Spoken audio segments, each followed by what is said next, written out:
Hello, Jim. Nice to see you once again. Hi, Mark. How you doing? Yeah, very well, thank you. Very well. I hope you're okay too. Yes, yes, yes. Still here, still fighting hard.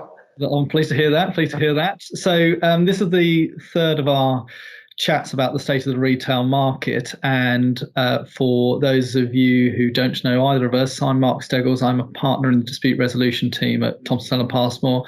And this is Jim Grant, who's the managing director of Cradick Retail.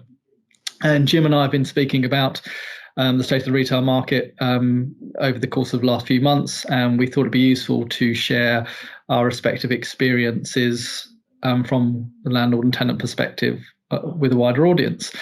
In our first chat, we talked about the initial fallout from lockdown.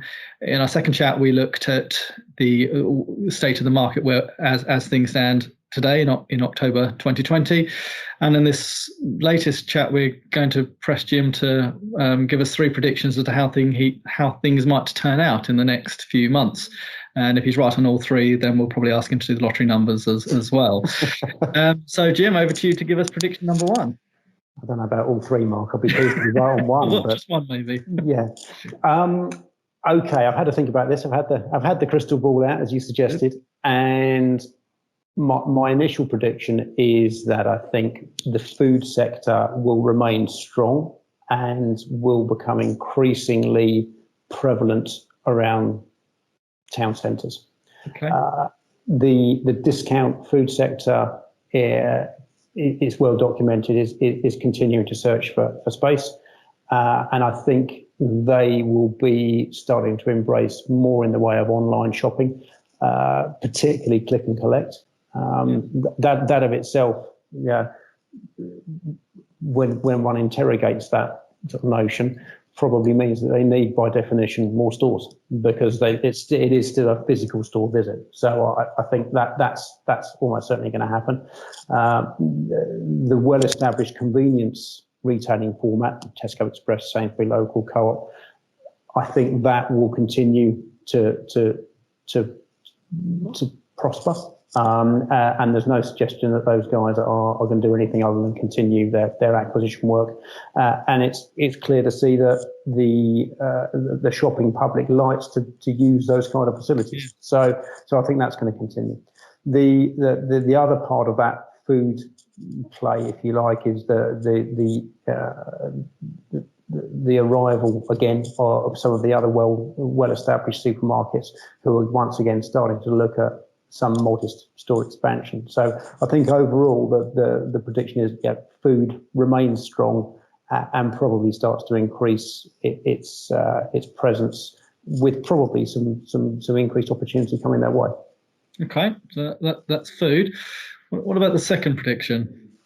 Well, this probably ties in a bit more with your thinking, but I think we've talked already in the last two chats that we had about flexibility. Yeah. And I think an inevitable consequence of that is going to be an increase in the number of turnover related rental agreements. So particularly in the larger town centres where we're seeing larger rents, larger stores by definition. And I think in those situations, retailers are going to be saying to landlords, we need a rental agreement that's geared to our turnover because we can't afford to be in business otherwise.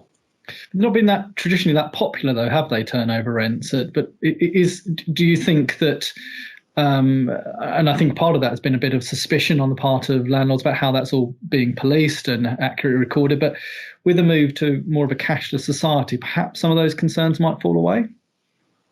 Yeah, I think you've hit the nail on the head, really. I think, you're absolutely right. Landlords have historically been wary of turnover-related deals because they've been hard to police. But as cash becomes less attractive, both from a COVID perspective and electronic banking sort of takes over and becomes more established, I see that's then a more controllable situation that retailers and landlords will probably need to work together on, because it's as I say, I think almost an inevitable way that we're going to see town centres coming back to life. Okay, that's an interesting point.